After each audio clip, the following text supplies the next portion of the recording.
Next one, real quick. Yeah. It's actually a submission on our Instagram. Sick. So he is a convert to the Mormon church. So he joined the Mormon church, or the Church of Jesus Christ of Latter-day Saints, when he was older.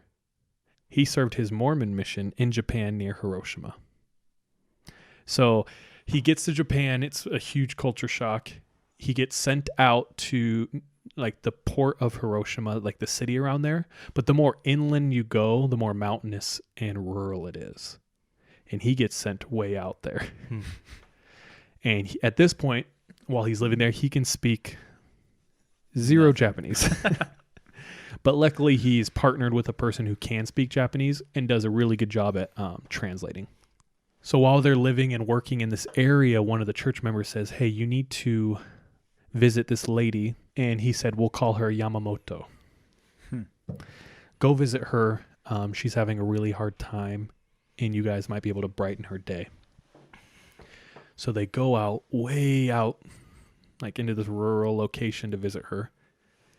They bring a member of the local church with them, and they knock on the door. And the door opens, and this older woman with black hair opens it. She looks very like heavy, like there's something on her. And she looks up and she looks at them, and she starts speaking Japanese. And they're doing all these greetings, and he can barely pick up a word here or there.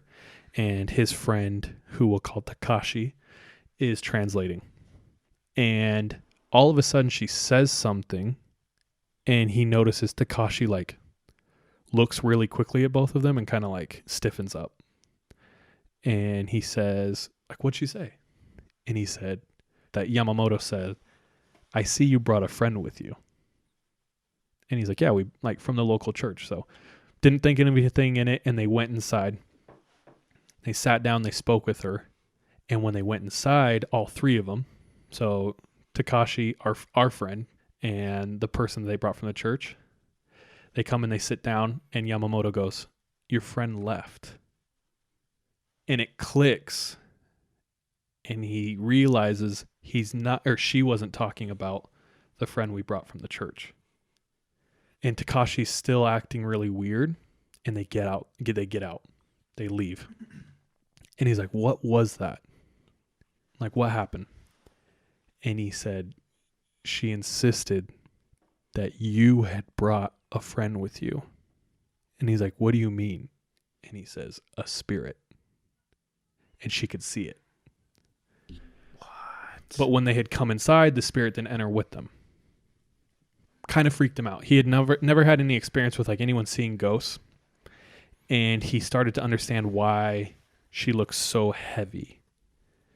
And it was because she can see spirits. Whoa. So like a month later, they decide to go back and visit. Real quick, what was the exact thing that she said? She said, oh, I can see you brought a friend with you. So what about that made Takashi like perk up and just like, what? That was weird. I think it's I think there was an exchange. Like, yeah, this is so-and-so from the ward. And she was like, no. Like They didn't come brought, in. Yeah, he brought something with you. And then when all three of them went inside, she said, oh, I see that the friend you brought has left. Okay. So they come back about a month later just to visit Yamamoto. And they get there, they knock on the door opens. She looks at both of them and then pauses for a while on our friend and then looks down. And so they're speaking with her. And at this point, our friend can speak Japanese pretty well, or at least much better. And so he can understand what's going on. And they're asking her, how's your day? How's your week? What's going on? And everything she's answering is like one-word questions. And then Takashi says, Mrs. Yamamoto, is something wrong? And she just shakes her head, staring down. And he goes, is there a spirit here with us? And she just shakes her head. Holy cow. Or nods her head. And he goes, where is the spirit? And they're standing like right here, right in front of her. And she just goes and points right in between them. Bro, I would have started karate chopping. He said, the instant she pointed, he felt breathing on his neck from right beside him and said, I could barely move. He's terrified. He has never had experiences with ghosts or supernatural in his entire life. And he feels this presence. And so they don't know what to do. So they just decided to pray as hard as they can with her. And he said after a while, it felt like it had gone, but that he like could still sense it. But he could move at this point.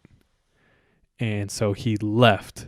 And then very shortly after that, he moved away from that area and didn't really experience anything like that again. Oh.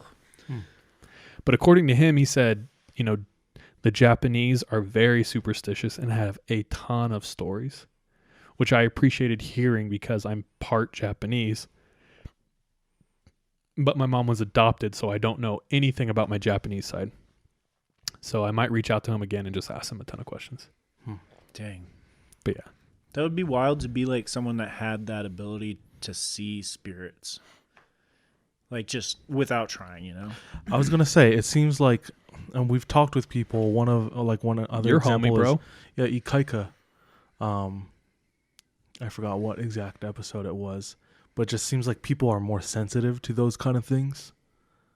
You know, he called it the gift. Right. And it seems like a lot of those people are, looks like they're like born with it. Like nobody goes and studies that, you know? Or maybe people do.